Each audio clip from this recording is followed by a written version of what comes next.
চিন্তা করছি না ফ্যানগুলো যে চেক করতে হবে সেগুলো চেক করতে হবে। আমি বারবারই বলি যে এগুলো তোমার অবস্থা খুব খারাপ, যখন তখন ছাদ ফ্যান করতে পারে।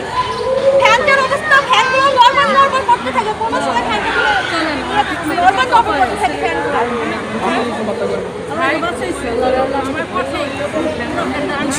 তাদেরও দায়িত্ব সবগুলো চেক করা, জিনিসপত্রগুলো চেক করার দায়িত্ব তাদের না। ক্লাস নেই, তারা তো একটা বেলা কোনো ছাদ চেক করবে। ছাদের যে অবস্থা, আমি যখন তখন বলি যে ছাদটা যখন তখন ভাঙতে পারে, ভাঙে পড়তে পারে, সেটা তারা মেরামত করবে না। ফ্যানগুলো তারা একটু চেক করবে না যে ফ্যানটার কি অবস্থা, সেটাও তারা কোনো রকম চেক করে না। অথচ তাদের আবার বলতে গেলে তারাই বড় বড় মানে তাদের তাদের সাথে কথা বলা যায় না, তারা বিভিন্ন ধরনের কথা বলে। আজকে 10:40 দিকে আমার দ্বিতীয় ক্লাস ছিল, দ্বিতীয় শ্রেণীর চড়ুই শাখায়। তখন আমি ক্লাসে ছিলাম। তো ওই ছেলেটা হইলে গিয়ে একটু চঞ্চল, তো একটু বেঞ্চটা একদম বেশি টেনে নিয়ে আসছে, হ্যাঁ বসছে। পাশে যে ছেলেটা সে একদম বসতে পারতেছে না। তো আমি ওইখানে যে ওর হইল গিয়া বেঞ্চ 3জনকে তুলে বললাম যে তুমি বেঞ্চটা এরকম এক পাশে নিয়ে আসছো কেন, বেঞ্চটা চাপাইয়া তুমি বসো, সুন্দর করে বসো। তো ও এরকম ভাবে বসছে, বসার পর বললাম যে তুমি কিন্তু এখান থেকে নড়বা না, এইরকম ভাবেই বসবা, বেঞ্চ টেনে করবা না।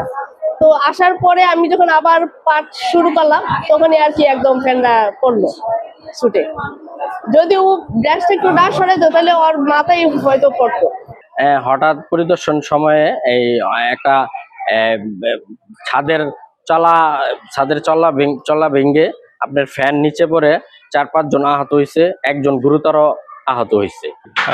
আজকে আমি আলীগঞ্জ সরকারি প্রাইমারি স্কুলের প্রধান শিক্ষিকার আমন্ত্রণে একজন প্রাক্তন এই স্কুলের ছাত্র হিসাবে স্কুলের সার্বিক পরিস্থিতি দেখার জন্য আসি।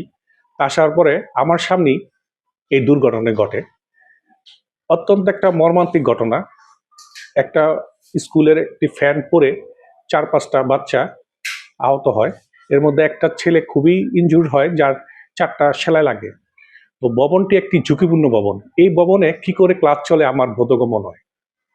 তো আমার আবেদন থাকবে ঊর্ধ্বতন কর্তৃপক্ষের কাছে যে এই ভবনটিকে পরিত্যক্ত ভবন ঘোষণা করে দ্রুত এখানে একটি আধুনিক ভবন নির্মাণের জন্য, যাতে ভবিষ্যতে এই ধরনের দুর্ঘটনা না ঘটে।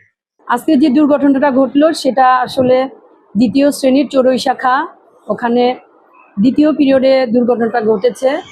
ওখানে বাচ্চা হচ্ছে ওদের মোট 36 জন শিক্ষার্থী ওই ক্লাসে শ্রেণীকক্ষে ক্লাস করে। দ্বিতীয় পিরিয়ডে গণিত শাখায় টিচার ছিল সেলিনা আক্তার, যথারীতি উনি গণিত ক্লাস করাচ্ছিল।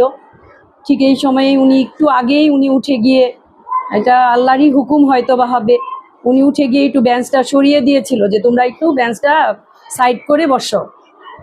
সাইড করে সরিয়ে দেওয়াতে আল্লাহর রহমত যে আমার এখানে বড় ধরনের কোনো দুর্ঘটনা ঘটে নাই। আল্লাহর রহমতে আমরা পার পেয়ে গেছি অনেকটা, আল্লাহর ইচ্ছাতেই। এখন ব্যথা পেয়েছে আমার 3-4 জন শিক্ষার্থী, একজন বেশি ব্যথা পেয়েছে, তার 5টা সেলাইও লেগেছে।